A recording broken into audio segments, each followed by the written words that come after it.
There's Mark. Voyage's friends. Let me get my... Welcome to The Anxious Voyage.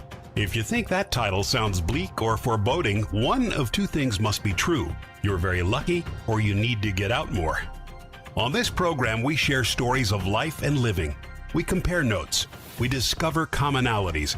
We accept that life is a glorious, heartbreaking thing, and we embrace and celebrate all of it. Take the ride with us. We're glad you're here. Now, here's your host, Mark O'Brien.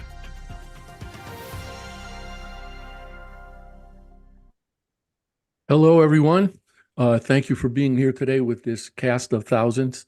I will introduce my guests in just a moment, but I want to say, as always, we are coming to you today from world headquarters in Middletown, Connecticut, which I found out as a result of this just published study by the Middletown Archaeological Research Coalition, that Middletown is the actual home of the Flintstones. Dabba-dabba-doo. Who knew? Oh, okay.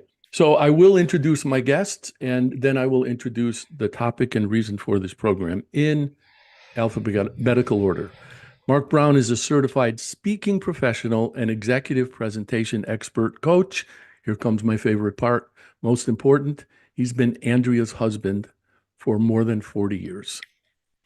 Bless you, my friend. Thank you, Mark. The other Mark, the better Mark. Good to see you. Glad to be here. I'll debate you on the better part. Deb Coviello is an author, speaker, podcast host, and silver medalist curler. We should have a show about that sometime, who coaches C-suite leaders of today and tomorrow to navigate challenges with confidence and optimize the performance of people, processes, and systems. Kimberly Davis is an author, TEDx speaker, founder of the Brave Leadership University, and author of the book, Brave Leadership: Unleash Your Most Confident, Authentic, and Powerful Self to get the results you need. Last but not least, Rabbi Yonason Goldson has spent 40 years applying ancient wisdom to the challenges of the modern world to raise ethical awareness, promote constructive disagreement, and contribute to a more civil, thoughtful, and respectful society. By way of teeing up this episode, I will also say that Yonason is the host of a podcast called Grappling with the Gray, which you can see most Wednesdays at 5 p.m. Eastern Time on LinkedIn Live. All of the folks who joined me here today were on episode number 75 of that podcast, in which the nominal topic was the dismissal of the president of the University of Pennsylvania and Harvard. In the course of that conversation, toward the end of it, Kimberly Davis said this: there's an opportunity to create an open, healthy dialogue that is anchored in humanity, in making humanity better. And we're sidetracked from the bigger conversations by politics. We've lost an opportunity to have an open dialogue about what's really happening in the world and how we can all participate in making it a better place. Instead, we rush to condemn and judge and punish. If we could agree on the unifying boundaries Yonason mentioned, we could have freedom of speech and keep a healthy civil dialogue. We've lost our way on that. These should be the conversations we have once we get through this wave of challenge. Kimberly, thank you for that inspiration. That's why we're all here today. As we begin, is there anything else you would like to add to that? It was really interesting, Mark, when you reached out to me to have this conversation. As you know, and the rest of you, I don't know, the rest of the three of you don't really know, I was very reticent to have a continuing conversation because he couched it in the frame cancel culture. And I think the term cancel culture has become weaponized so much that I was, I didn't know that I wanted to participate in that conversation.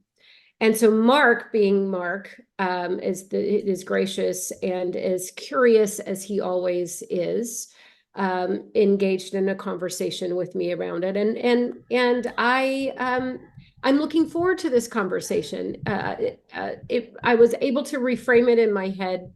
Well, we'll see. But for this moment in time, I was able to reframe it in my head where I think I'm ready to engage in a conversation around this in a more public format. But before I was, it's not someplace I wanted to go in a public way.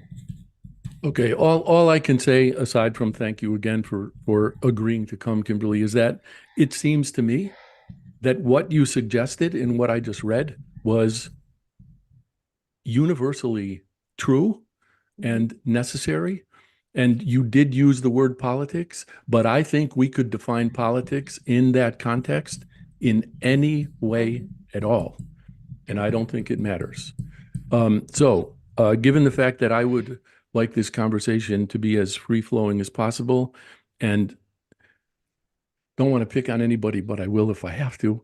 As Yonason loves to say, the floor is open. So I'm going to jump in because I like to speak up, and I just want to echo what Kimberly was saying. I also, as a podcast host, sometimes play it safe when I bring on guests and I have particular topics because of fear, because of not knowing what might happen sometimes. And while this topic that we had the opportunity to speak about anti-Semitism and the reaction to that of the public and individuals could be any other thing for which we profile a particular demographic and put them in a box, because any one of us at any time in society could have been the recipient of ill speak or persecution or disadvantaged or what have you, because society, humanity needs to put people in a box and be able to point fingers at different things. It's a risky thing. On the other hand, I was so grateful that we opened up the conversation. It was healthy. We did share our viewpoints, and I'm very much looking forward to us being able to explore this. We should not fear as much having healthy dialogue. That's what humanity is about. Right. I just want to say, thank you for that, Deb. I may be tempted often to think of it in terms of polarization, meaning one side or the other, black, white, no middle ground. But I love what you just said about what seems to be an increasing tendency to put people in boxes, and we seem to be slicing our differences ever more finely for the sake of differing, in the interest of differing, maybe because we're fearful of someone else's opinion, maybe because we're, I don't know, desperate, anxious or something to prove ourselves right. I don't know. By the same token, I really don't know what to do about it. Yonason, Mark? Actually, I'd like to pick up on what you just said there, because I think it's actually worse than that. It's not just that we're putting other people in boxes, we're putting ourselves in boxes. And after we recorded the episode, it was reported that I'm sorry, what's her name? Claudine Gay. That she was actually forced to resign, not because of her comments, but because of allegations of plagiarism. And her public response was that it was racially motivated. And that I find very disturbing, perhaps more disturbing than what started this conversation. You know, I've mentioned this before in a number of forums, that there are Jews who see anti-Semitism everywhere. And I was actually a little bit reluctant to pick this topic in the first place, because I don't want my program to be exclusively about Jewish racism or Jewish issues. I want it to be universal. But I felt it was contemporary and it was relevant, and it crossed those boundaries. But when we start deflecting responsibility by using our own identity, then we're putting ourselves in those boxes. And we're encouraging other people to put us in boxes. And that's driving much of the polarization and much of, I think, the abdication of responsibility.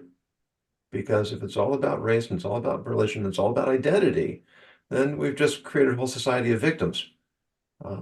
And we're never going to move forward with that kind of a mindset. Mark, I'm not reading your mind, but I see you smiling. Well, Yonason brought to the table today the wisdom of the ages. I trust that does not indicate how old he is, or if he's aged. But he did highlight the word identify. And sadly, the words I identify as seem to have overtaken the way we think, the way we speak. In other words, while I acknowledge I am Jamaican by birth, a black man in America, but do I say I'm a black man before I'm a man? Do I say I'm a Christian man before I'm a man? Do I say I belong to that community first? Well, I am from this and I'm from that place. And I believe whether we choose to or not, those identifiers help define who we are in our own minds. And as a good rabbi has said, can cause us to put ourselves in a box where we see the other. And that particular group becomes those blank.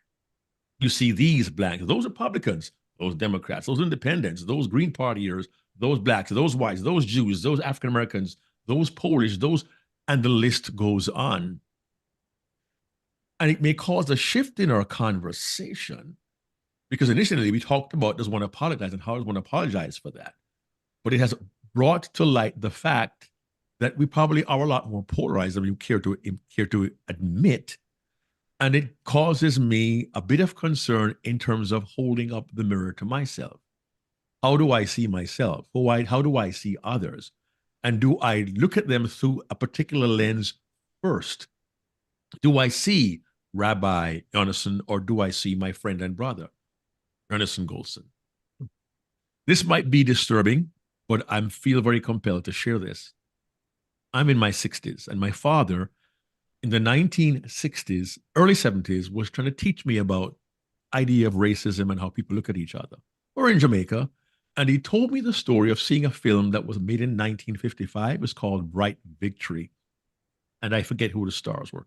I looked for this film for years. I finally found it last week, and there was one scene that my father told me about that I never forgot, and I found that scene literally last week. Black and white film, context, soldiers wounded in war end up in a military hospital for the blind.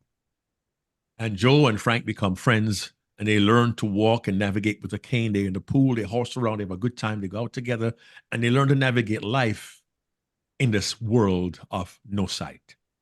One point, they go out for the evening, have drinks, they're on the way back to the ward, and someone says, "Hey, we got a new guy coming in here. You know, he's an African-American guy, he's black." And then Mike says, "What? I didn't know they had N-words in this ward." Oh. My dad said the place fell silent. Did you know that, Joe? The place fell silent in the movie theater in Jamaica because Joe's African-American. Mike did not see him physically with his eyes. He had built a bond with a man who was in a similar position, who became a friend, and he couldn't see the identifier of skin color. And maybe I'm a dreamer, but I've spent several years talking with kids in schools, and I often say, I wish there were times we were physically blind and not see the differences, but see with the hearts that we have to come to acknowledge those who are different and find that common ground that we all should share. We're fighting for our lives in humanity. We're fighting for lives in this country. And we make more battles, and we find offense very easily, as a good rabbi has said, when if we would take time to seek to understand, to try to understand first, and to give people a chance to understand us, perhaps a level of discomfort that Kimberly has felt would dissipate. And we might begin to crack this nut that is so difficult for all of us to navigate right now. Those are my initial thoughts. And that suggests to me, Mark, another thing I probably never would have thought of were it not for this conversation. When you were talking about polarization, one of the very first things that went through my mind is, okay, given the way we identify, we could argue that polarization to some degree is a choice. But then I think about things that are simply true. Two examples, thanks to this conversation: racism and anti-Semitism. So, the idea that you might identify as a Black man under those circumstances is rational and logical. And the idea that Yonason will identify as a Jew is equally rational and logical. So it seems to me you two may have something less of a choice. I was in a conversation once with, 20 or 30 other people on a Zoom call. And one gentleman in particular, whom I happen to know, said something that just ticked me off. And my first temptation was to say something. But my next realization was, I really ought to ask myself why I was ticked off, because I knew the gentleman who had said what he said, and I knew there was no way in the world he would say something to deliberately tick me off. Mm. So the reason had to be with me. So there's a line there. There's a balancing act to be done. And part of the challenge, of course, is to try to engage in rational discourse with people who aren't willing to share that desire. And then what?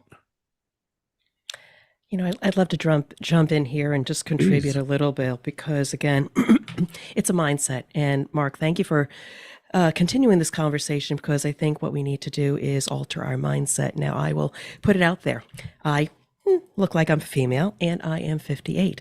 I could claim discrimination and ageism because I was let go from my last role. And yes, there was a pity party. However, I look at it through the lens of, oh my God, look at this opportunity in front of me. I have an opportunity to explore the world and reinvent myself and seek to understand what it's like to be a business owner, a woman-owned business owner. What do I need to do sales and marketing? Flipping the narrative of when we come into conversation where people have different perspective, seeking to understand, asking people why they think that way is so important. I even remember having a conversation with my children, and they said, Mom, why do you listen to that news outlet? It is so conservative and right wing. I'm putting it out there. I'm a Republican in nature. And then my children said to me, you should be listening to this, and you should be listening to this to get an alternate view of the world. Now, kudos to my children for managing up and giving me the feedback. There is promise in this world that the younger generation have perspective, and we, as an older perspective, not ageism or over the hill or what have you, need to listen to the voices. These voices need to be heard. They want to be respected. We can learn, but it's all about starting to seek to understand one's perspective, and we may or may not like it. But again, it's about continuing the humanity of conversation. Without it, we cannot evolve. And I'm afraid if we shut down conversation, humanity is going to implode like a dark star rather than grow and evolve the conversation to maybe something that's better. Well, and I think the key is how do we continue to cultivate intellectual curiosity about one another and about the different issues that we're facing as in the world. I mean, as what my friend Mike likes to say, we're all in this soup together, right? This globe, we all share this globe, and we're all in the soup together. So we have to find a way to play nice in the sandbox, even though we struggle to do so. What we are is to simplify our understanding, we put things in boxes. That's natural human behavior, but we are all so much bigger than any box can contain. There's so much more complexity than any box can contain. And that's true of issues as well, right? And I think that's where I was really struggling with Yonason's conversation. Can you not say, and this is where the whole Mark Brown's term of cancel culture was coming up. Can you not say at the same time, hold two divergent ideas where there's tension in these ideas? Because that's the struggle we are facing as human beings, is there is tension in almost every different idea, because there is no black and white in the world. There's no right or wrong. So can you say it is absolutely deplorable what happened on October 7th, that you condemn that without any question, and at the same time have empathy for what the Palestinian people are going through and look at the history? Can those two divergent things not live together? And that's where cancel culture comes in, because we're saying, no, they cannot. You have to take a side. You cannot have empathy for one side and agree with another side. That you have to, and I find that is where we are failing as a human race, because nothing fits in a box. Everything has context and history, and we are all way more complicated than just a simple, this is who I am, and this is what I do, and this is where I live, and this is the color of my skin, and this is what I believe. Because it is not that simple. And yes, we are trying to understand an immense amount of complex information at one time, but we are stuck in our echo chambers. With the advent of social media, all we hear is our same opinions. And if we do not cultivate intellectual curiosity and a hunger to understand the complexity beyond our simple boxes, we are really going to be in trouble. I really, especially on that passionate note, Kimberly, I don't want to break here, but we need to. We're going to take our first commercial break right here. We'll be back in 3 minutes. Keep it where it is.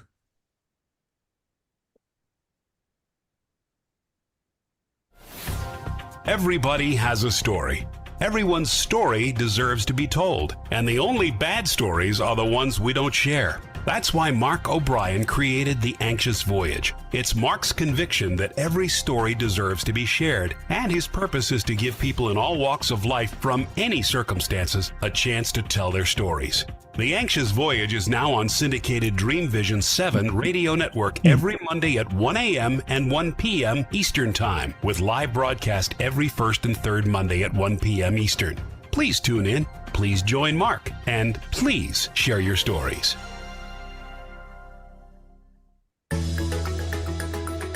Ever wonder what it's like to have your own radio show? Well, wonder no longer, because you can dip into the radio airwaves by being host for the day on syndicated Dream Vision 7 radio network. It's a fabulous way to get your radio feet wet. It's an opportunity to market your business, modality, or book. Have a guest, mention a sponsor, and take callers. Or you may want to facilitate a lesson by going solo. It's up to you. Listeners can be online, mobile, in cars with Bluetooth, or listen through Amazon's Echo by asking, Alexa, play Dream Vision 7 Radio Network. For more details, go to dreamvision7radio.com and click on Host for the Day.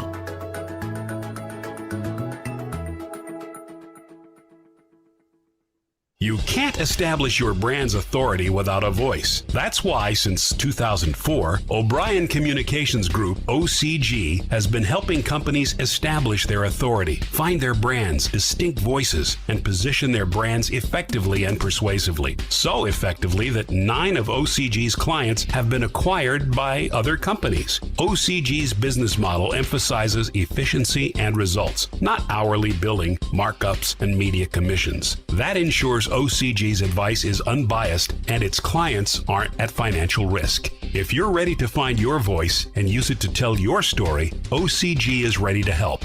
You can find O'Brien Communications Group on the web at o'briencg.com. That's OBRIENCG.com, or call 860-944-9022. Calling all authors. Have you been considering an audiobook? Well, look no further. Come take advantage of Dream Vision 7 Radio Network's unique in-house audiobook production, which includes benefits and bonuses from our radio station. Let our knowledgeable staff guide you to create the audiobook you've always dreamed of without breaking the bank. Check out our full one-stop service from A to Z, including the ACX process. Schedule a free consultation by calling 508-226-1723. That's 508-226-1723. Or go to dreamvision7radio.com. This is Dream Vision 7 Radio Network, uniting mankind with universal love. Our shows are created from the heart, bringing each listener to a place of divine enlightenment. Breathe, relax, and enjoy. Let life flow. Welcome back, everyone. Kimberly, given what you were saying when we went to break. I just want to share that tension and conflict are necessary for progress. Without them, we don't go anywhere because we don't perceive a need to.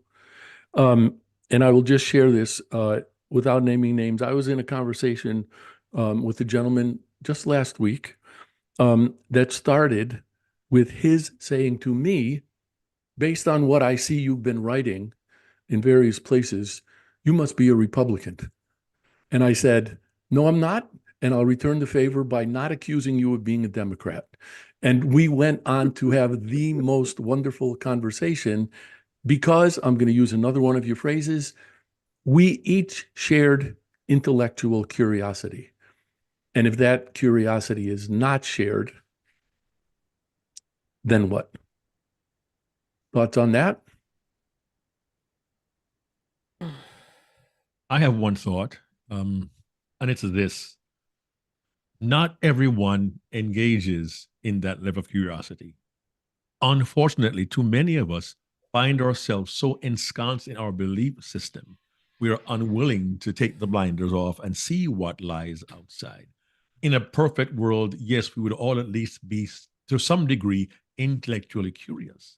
But many of us have held fast to a position, I'll be that till I die, and nothing shall change me or dissuade me. Hopefully, though, discourse, reason, grace, a willingness to show ourselves as listeners first may give the other individuals with whom we communicate at least room to say, well, if they're willing to listen to me, if they're not willing, perhaps I can be willing to, I can listen to them, and maybe I'll learn something. But as individuals, we have to make a choice. Will I be open to someone who's different, a different perspective, a different point of view, a different belief system, a different political perspective? And maybe we can at least begin to bridge that gap. My initial thoughts. In a book called Language as Symbolic Action, Kenneth Burke writes, ideology is like a spirit that takes up its abode in a body, and it makes that body hop around in certain ways. Had a different spirit happened to inhabit that body, it would have hopped around in different ways. I wonder what we as a group think about the fact that maybe one of the most constructive things we can do is to ask ourselves if we are, I don't know, clinging to some ideological position and start from there. And I'll tell you this one quick example. The topic is irrelevant. I ended up in an email exchange with a gentleman once, and I shared that quote with him, and his response was, yeah, but I don't have an ideology. And right, that conversation's done, right? If you can't even concede that, where do you go? Mm-hmm. Carl Jung said that people don't have ideas, ideas have people. And that's actually being borne out. I've heard that our personality types have a significant influence on the way we look at the world. So people who tend to be more open tend to be more liberal. People who rank higher for conscientiousness tend to be more conservative. Then add to that our environments, our parents, our schools, our teachers, our friends. And by the time we're adults, we think we have developed our own way of looking at the world. But really, so much of it has been shaped by external factors or non-conscious factors. And that's why, in my ethics acronym, I is inquisitiveness. I can't use it for curiosity because I need the C for courage. And those two go hand in hand. It can be scary to expose ourselves to ideas that threaten our worldview. It's a lot easier to simply dig in our feet, plant our flag, declare this is the way I see things. And now I have no obligation to look at things in a different way. No responsibility any longer, because now I've declared. I know I'm on the right side. There's this fantastic article I read only 2 days after your podcast, Yonason. I was so sad that I hadn't read this before your conversation, but there's a New York Times article by Stephen L. Carter, who's a law professor. Oh yeah. And did you read that article? It was no, but I've read a lot of his good. work. He's a law professor at Yale. Yeah. And he writes about how critical it is that universities have the ability to foster divergent thinking and conversations, and that it's important to be able to allow students and professors to be able to chew on these really tough subjects. And one of the things I really love that he talked about is how we want to invite students, and I would extend this to all human beings, to try on different things. Does this fit me? Does this fit me? Does this fit me? And I remember, I moved from Seattle to Dallas in about 2006. Very, very different cities, very different political climates.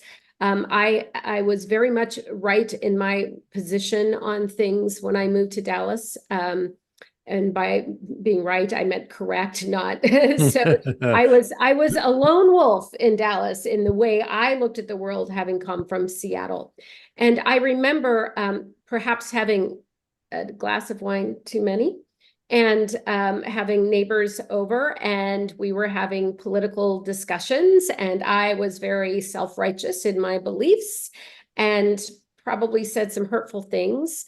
And the next morning I woke up and I had this kind of epiphany.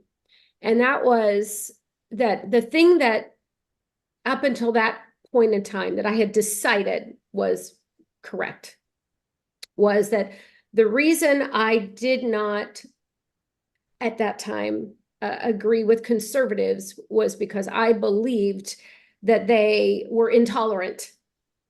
And how could, and this is where it goes back to what you're saying about openness, right? So I believe they were intolerant, and that's wrong, and we should all be tolerant.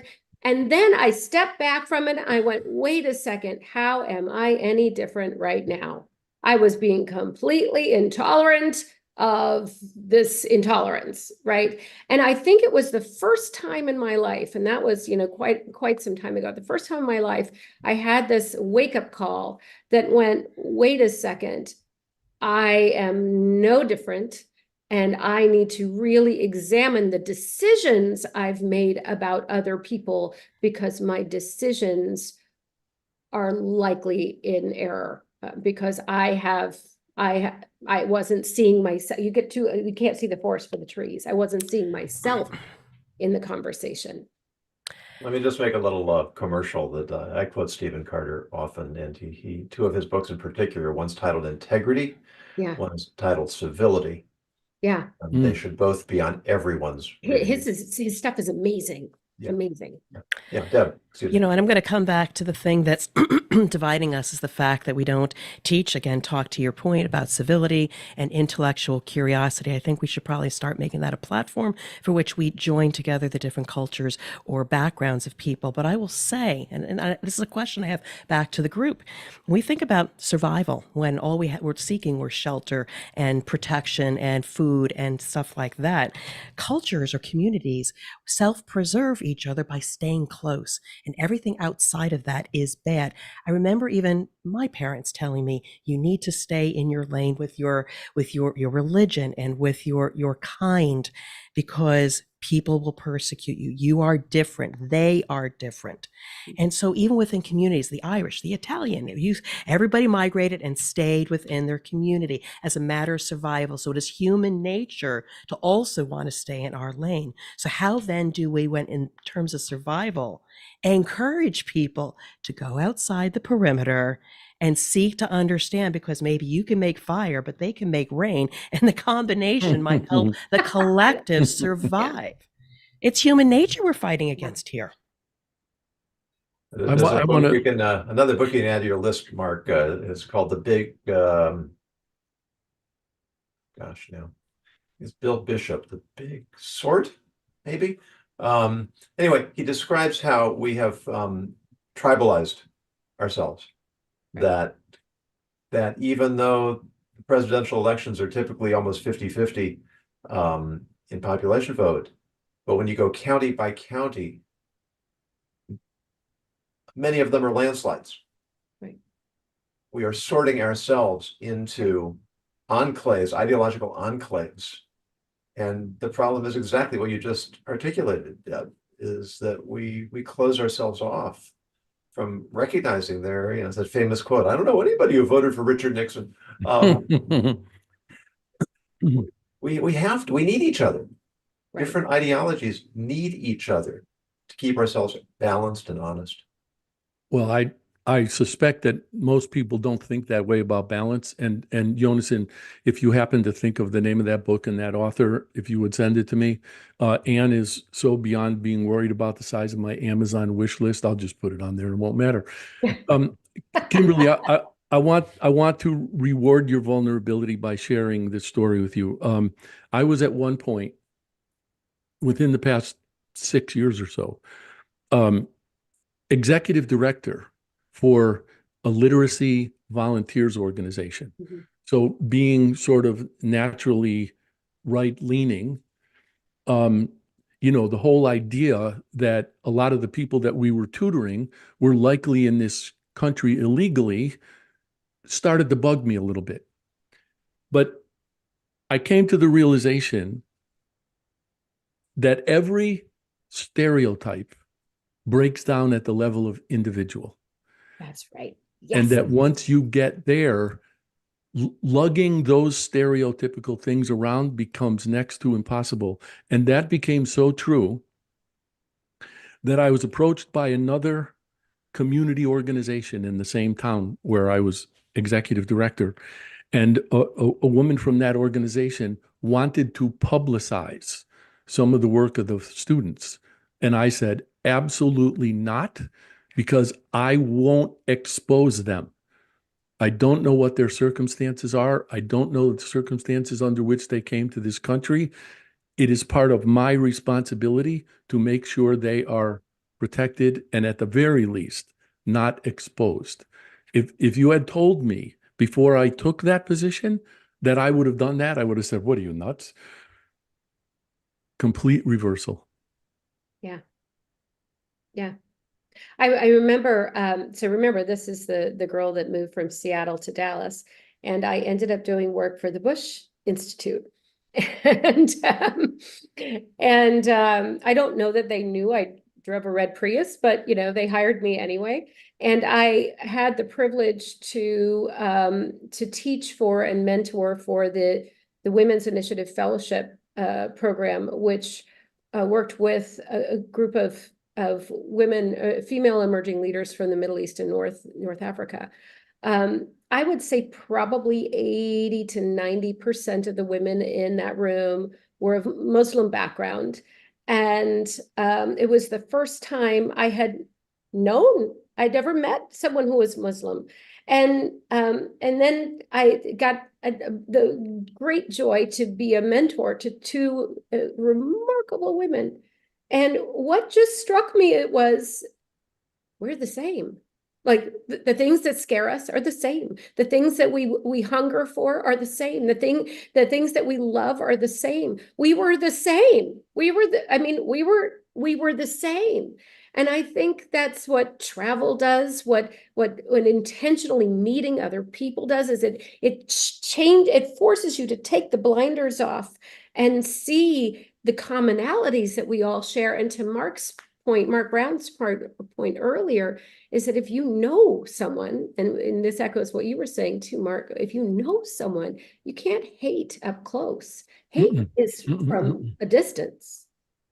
Agreed. It's depersonalizing and objectifying. Right, exactly. At this point, I'm sorry, we need to take our second commercial break. We'll be back for segment 3 in 3 minutes. See you then.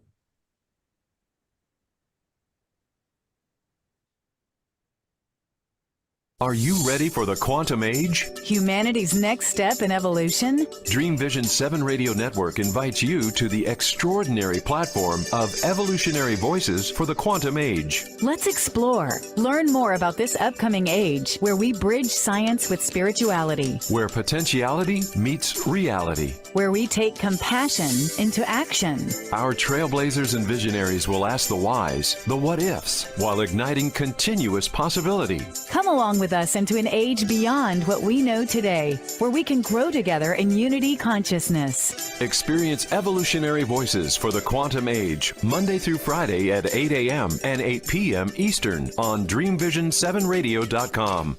You can't establish your brand's authority without a voice. That's why, since 2004, O'Brien Communications Group, OCG, has been helping companies establish their authority, find their brands, distinct voices, and position their brands effectively and persuasively. So effectively that 9 of OCG's clients have been acquired by other companies. OCG's business model emphasizes efficiency and results, not hourly billing, markups, and media commissions. That ensures OCG's advice is unbiased and its clients aren't at financial risk. If you're ready to find your voice and use it to tell your story, OCG is ready to help.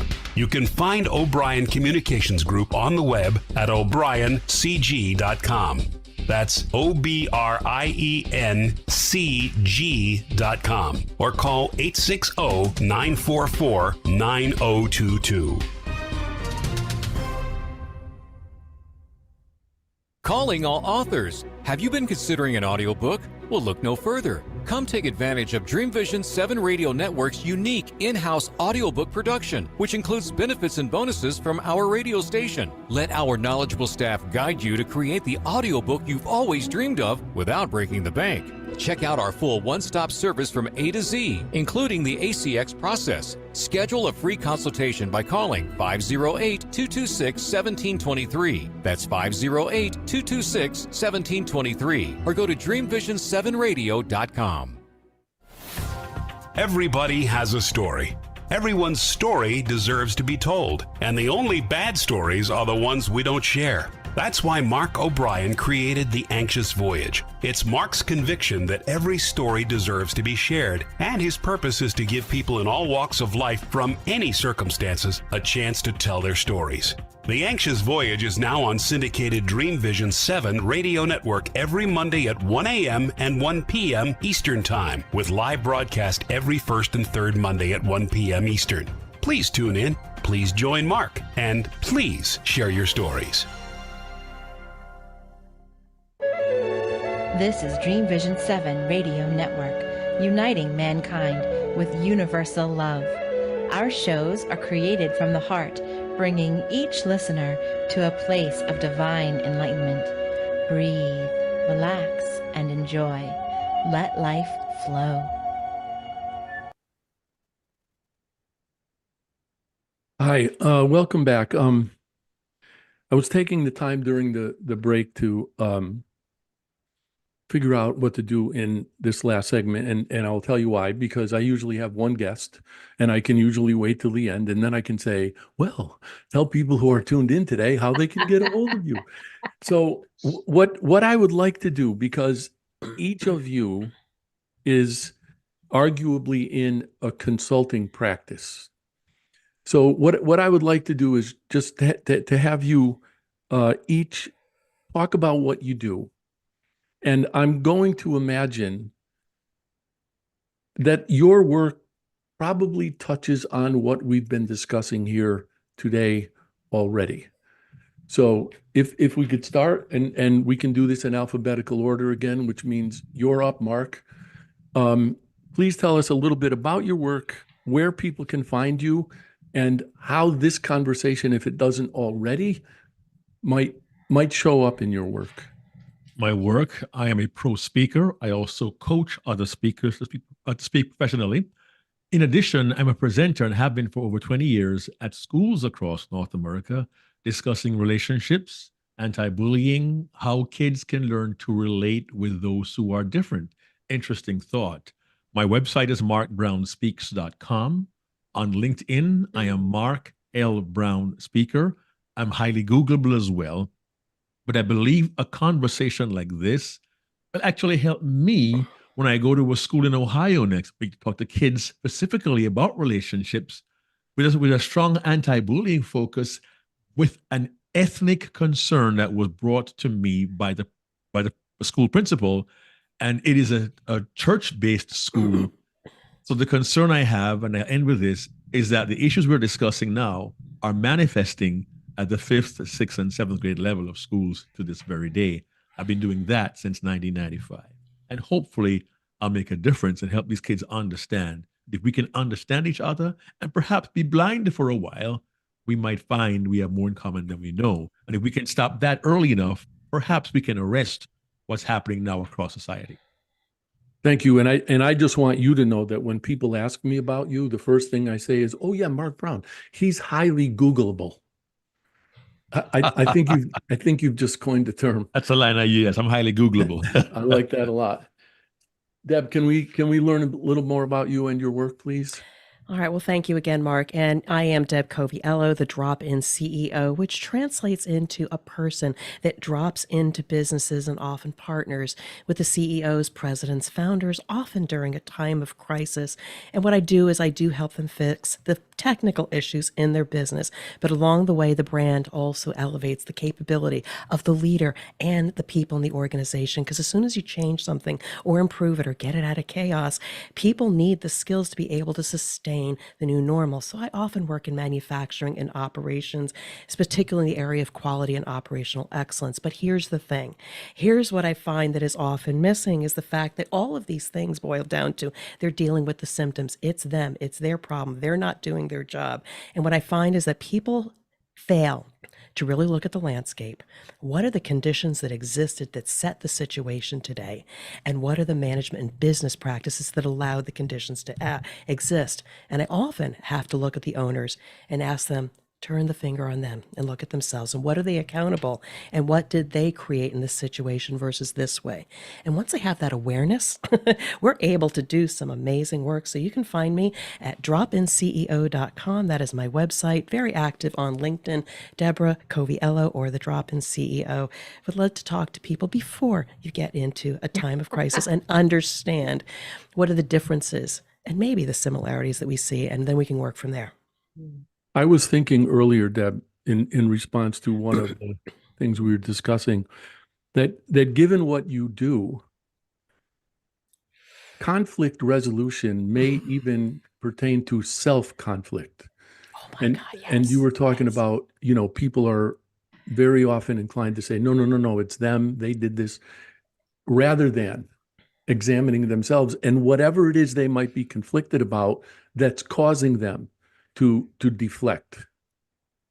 Yeah, they get more than just a business advisor. They get somebody that helps their mindset and behavior, because often the buck stops with them. So we got to spend a little bit more time there. Consultants don't often do that. They'll say, I can fix your business in 5 steps, 5 months. Here's my bill. I spend a little time working on the leader. Kimberly, I know your work is going to have, your description of your work is going to have something to do with brave. You were brave enough to come on here today. And I think there is bravery, there is courage involved in the intellectual curiosity that you talked about earlier and the tension that you talked about earlier. So please share with us what you do. Well, so it might be confusing to some people about what do I mean by brave. What I do is cultivate purposeful, authentic, intentional leaders. That's how I define bravery and champion constructive, responsible, mindful actions. That all of my work is really in that area. And it can show up, it shows up all of the different buckets it fits, because as I talked about, I don't see things in terms of things fitting into boxes. I think what I do is bigger than fits in a single box. But if we were to put it into boxes, it would be influence, leadership, presentation skills, presence, all of that. But I look at it as it's all one conversation. It's around connecting. Are we connecting? Are we not? Because if you don't truly connect from an authentic, purposeful, place, then people won't want to follow you. They won't want to listen, and you won't have a relationship that can get the work done that needs to be done. So it's all around the same thing that shows up in workshops and both live and virtual work. And the best way to reach me is braveleadershipuniversity.com. You can find more information about me than you ever wanted to know. Thank you. That reminds me that Anne, my wife, and I had a friend and his wife for dinner on Saturday night. The gentleman has a PhD in aeronautical engineering, which makes my brain sweat. But he does a lot of work in transformation. And he said to me, a person who is absolutely dedicated to transformation cannot be from point A, cannot be preoccupied with point Z. Right. And I heard that in what you were saying too. You have to have that open-mindedness and the willingness or determination to accept what comes, accept what is revealed. I think of it as our bravery unfolds one situation at a time. So every situation we enter, we have a new opportunity to show up powerfully, to connect powerfully, to be our true selves, to make an impact. And it's the impact that we make, whether it's positive or negative, that's going to lead to that next situation. And then we have an opportunity to revisit, did I have the impact I wanted to make, yes or no? And Yonason, my friend, the ethics ninja, please talk to us about what you do and how I know this conversation relates to what you do, but please tell us. Well, I work with leaders and professionals to build a culture of ethics that earns loyalty, sparks initiative, and limits liability. And I don't talk about religion despite being a rabbi, at least not overtly, but I do have 3,000 years of wisdom to draw in my tradition. And all the secrets of the universe are there. And the relevance to the challenges of modern life are endless. So it's a passion to me. People see me presenting on the stage or in front of people, and the comment I think I get the most often is, "You look so happy." Because wisdom is like a flame. The more you share it, the more there is for everyone. You give it away without giving it up. And that's why I'm passionate about conversations like these, because we have to have them. There's too much pontificating. There's too much ideological noise, and the willingness to look at others, look at ourselves, and have conversations that challenge us to stretch, to think. You know, people ask me about the name Ethics Ninja. Isn't that an oxymoron? And I say not necessarily, because what are ninja? They live in the shadows. They live in the gray areas, and they engage in asymmetrical moral combat. Ooh. We want to use the arguments of others when the way Socrates did. You know, he didn't tell anybody anything. He just asked questions that led them to places they didn't want to go. Now, it didn't work out very well for Socrates in the end, but I was going to say. There's a Yiddish proverb: nobody ever died from a question. Well, maybe there's one exception to that. But the willingness to explore, to revise, to revisit, that's where the nobility of the human being emerges, and that's what I think we need to be promoting as much as we can. And people can find you where and how? ethicsninja.com is my website, and very active on LinkedIn. I won't say I'm the only Yonason on LinkedIn, but if you type in my first name, you're likely to not find too many of us. And could you please remind me, I only got part of it. What was your phrase? Asymmetrical moral what? Combat. Wow, I love that. So I'm sure to varying degrees, all of you know, or at least suspect by now, that I'm completely shameless. So when I steal that, Yonason, I will give you a footnote, I promise. I A tribute. Always a tribute. That's 15 all. cents for royalties. yeah, well, I'll see what I can cough up. I can't thank all of you enough for being here today and for your willingness to accept my invitation. I have a friend, I think Kimberly, at least you know him, Tom Dietzler. He loves to quote his father, who says, "Every day is a good day. Some days are just better than others." Every one of these programs is special, but some programs are more special than others. So thank you for this very special program. I appreciate it. And I sincerely hope we might be able to do this again, because I wrote in a promotional post on LinkedIn last week that I wasn't entirely sure we could solve all the problems in the world today, but we would at least take a constructive step. So maybe we can all come back and take another shot at it. But I thank you very much. Thank you. I will be back live for the rest of you 2 weeks from today, the 19th at 1 p.m. Eastern. I thank you for being here today, and I hope to see you on the 19th. Thank you all. Blessings Thank all. you. Thank you, Mark. Thank you. Bye. Bye-bye. Thank you for tuning into The Anxious Voyage, the program dedicated to sharing stories, helping people, and celebrating life. You can see and listen to The Anxious Voyage on syndicated Dream Vision 7 radio network every Monday at 1 a.m. and 1 p.m. Eastern Time, with live broadcast every first and third Monday at 1 p.m. Eastern. If you have a story to tell, or if you know someone who does, please email the host, Mark O'Brien, at mark@o'briencg.com. In the meantime, please remember, the only bad stories are the ones we don't share.